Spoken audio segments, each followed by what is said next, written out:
নমস্কাৰ দৰ্শকসকল, এইকেইদিন মুখ্যমন্ত্ৰীয়ে তেওঁৰ আজব ৰূপ কিছুমান দেখুৱাই আছে। আজি এইখন ভিডিঅ' মুখ্যমন্ত্ৰীয়ে আপলোড কৰিছে ফেচবুকত। চাওক ভিডিঅ'খনত কি আছে। अब देखिए यहाँ पे बैरिकेड था नहीं था, उड़ा के फेंक दिया हमने। आप सबों ने बैरिकेड भी तोड़ दिया, सब काम कर दिया है। जीत हमारी हुई है, जीत हमारी हुई है।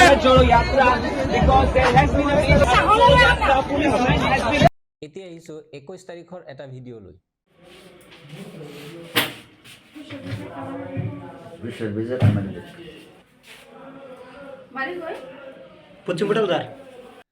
সামগুৰি লাওখোৱাৰ সামগুৰি আমবাগানত যেতিয়া ৰাহুল গান্ধীৰ ন্যায় যাত্ৰা পদাৰ্পণ কৰিছিলে আৰু সেই সময়ত জেঠি লৈ কলা পতাকা লৈ যাত্ৰীসকলৰ ওপৰত জঁপিয়াই পৰিছিলে, আক্ৰমণ কৰিছিলে, তাত এগৰাকী লোক আহত হৈছিলে আৰু সেই লোকজনক হস্পিটেলত ভৰ্তি কৰিব লগা হৈছিলে।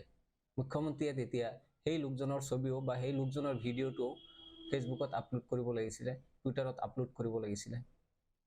আজি যিদৰে কোৱা হৈছে ৰাহুল গান্ধীয়ে ভেৰিকেড ভাঙিছে, জিতেন্দ্ৰ সিঙে ভেৰিকেড ভাঙিছে, তাৰ তথ্য সহকাৰে দেখুওৱা হৈছে, প্ৰমাণ সহকাৰে দেখুওৱা হৈছে আৰু কোৱা হৈছে যে ইয়াৰ ওপৰত একশ্যন লোৱা হ'ব।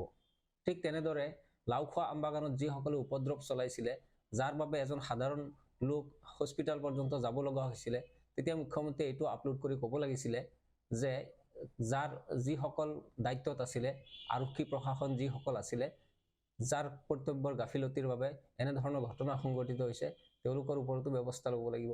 এনেধৰণৰ কথা নিশ্চিতভাৱে মুখ্যমন্ত্ৰীয়ে কোৱা নাই। এই কথাখিনি কোৱাৰ মানে এয়া নহয় যে আমি বিশৃংখলতাক সমৰ্থন কৰিছোঁ।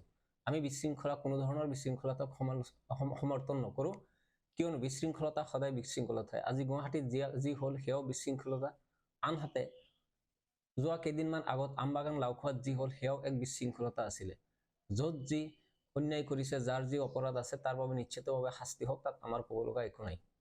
কিন্তু অকল এই বেৰিকেড ভঙাৰ কথাটোৰে মুখ্যমন্ত্ৰীয়ে ইয়াৰ আগত যিবিলাক ঘটনা ঘটি গ'ল সকলোবিলাক কাপ দিব নোৱাৰিব বা সকলোবিলাকৰ ওপৰত পৰ্দা আৰিব নোৱাৰিব।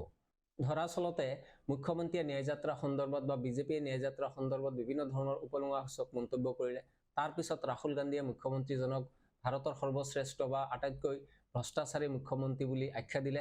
ইয়াৰ পিছত বিজেপিৰ আৰু মুখ্যমন্ত্ৰীৰ ফালৰ পৰা যি প্ৰতিক্ৰিয়া সেয়া আৰু অধিক আক্ৰমণাত্মক হোৱা দেখা গ'ল। আনকি তাৰ পিছত বটদ্ৰৱা থানতো পৰ্যন্ত ৰাহুল গান্ধীক প্ৰৱেশ কৰিবলৈ নিদিলে।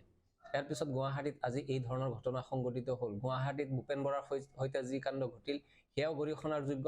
আৰক্ষী বিষয়াজন জোৱানজন যিদৰে আহত হ'ব লগা হ'ল ন্যায় যাত্ৰাৰ তেওঁলোকৰ উপদ্ৰৱৰ কাৰণে, এয়াও গৰিহণাৰ যোগ্য। কোনো এটা ঘটনাকে আমি সমৰ্থন কৰিব নোৱাৰোঁ বা কোনো নাগৰিকে সমৰ্থন কৰিব নোৱাৰে। ৰাহুল গান্ধীৰ গাড়ীৰ বাহিৰত একাংশই জয় শ্ৰীৰাম ধ্বনি দি যিদৰে উপদ্ৰৱ কৰিছিলে আৰু ৰাহুল গান্ধীয়ে যিদৰে গাড়ীৰ পৰা নামি আহিছিলে, এক প্ৰকাৰ সেই ঘটনাটোকো মুখ্যমন্ত্ৰী নিজে ৰাহুল গান্ধী উত্তেজিত হোৱা বুলি তেওঁ আখ্যা দিছে।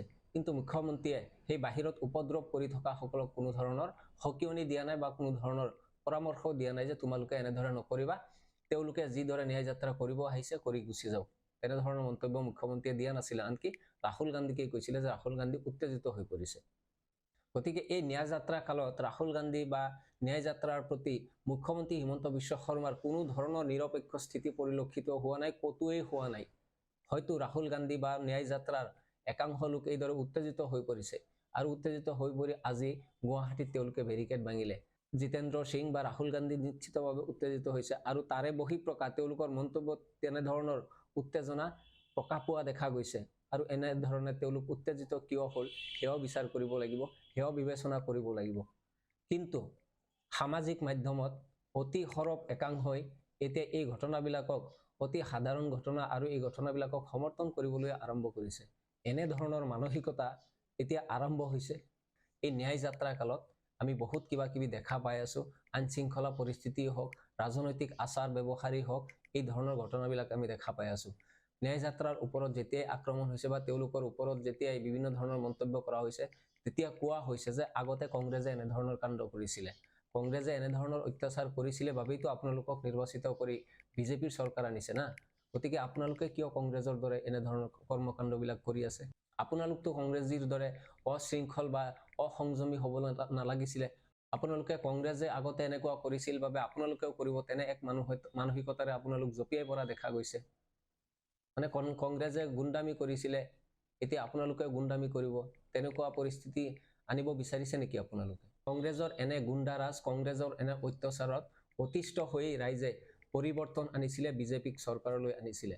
তো এতিয়া যদি সেই বিজেপিও এনে ধৰণৰ ঘটনাই কৰি থাকে, সেই ধৰণৰ গুণ্ডাৰাজৰ দৰে ঘটনাবিলাক সংঘটিত কৰি থাকে, তেনেহ'লে কংগ্ৰেছ আৰু বিজেপিৰ মাজত পাৰ্থক্য কি থাকিল? শাসক বিৰোধী ৰাজনীতিটো এতিয়া পৰিত্যাগ কৰক। ভাৰতত এতিয়া ৰাম ৰাজ্য প্ৰতিষ্ঠা হৈছে, ৰাম সকলোৰে বুলি কোৱা হৈছে, প্ৰধানমন্ত্ৰীয়ে নিজেই কৈছে ৰাম সকলোৰে, দেশখনো সকলোৰে। গতিকে সকলোৰে বাবে সমান, সকলোৰে বাবে সঠিক পথ এটা আপোনালোকে নিৰ্ধাৰণ কৰক, যি পথেৰে আপুনিও চলিব পাৰিব, অন্যজনো চলিব পাৰিব। ভিডিঅ'টো ইয়াতে শেষ কৰিছোঁ। যদি ভিডিঅ'টো ভাল লাগিছে তেনেহ'লে লাইক, কমেণ্ট আৰু শ্বেয়াৰ কৰিব। নমস্কাৰ।